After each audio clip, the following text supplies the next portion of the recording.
মোরে ঢাকায় আইন না পোলাটা মনে হয় ওর জীবনে অশান্তি বলাইয়া আনলে। আমার মা তো মনে হয় ঘুমিয়ে গেছে, এত ব্যস্ত থাকি খেয়ালও রাখতে পারি না।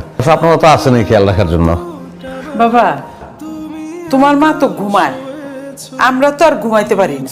কেন মা, আপনাদের শরীর খারাপ? শরীর খারাপ না, তুমি তো জানোই দুপুরে ভাত খাওয়ার পরে আমার ভাত ঘুমের অভ্যাস আছে। জি।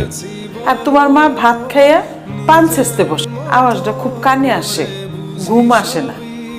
সমস্যা নাই, মা তো আলাদা রুমেই ঘুমায়। আচ্ছা মারে বলবো, আরে মা মা তো গ্রামেই থাকছে সবসময়, গ্রামের মানুষ একটু ম্যানেজ করে নিন। শোনো বাবা, একটা কথা বলি, তুমি না বলছিলা যে আমাদেরকে একটা ফ্ল্যাট দিবা, তুমি ফ্ল্যাট দিয়ে আমাদেরকে ওই ফ্ল্যাটে তুলে দাও, আর তুমি তোমার মা নিয়ে থাকো। নতুন ফ্ল্যাটে আপনারা উঠবেন, সেটা কোনো সমস্যা না। আমার মা আসছে সেই কারণে উঠবেন না মা, এটা আমার ভালো লাগলো না মা।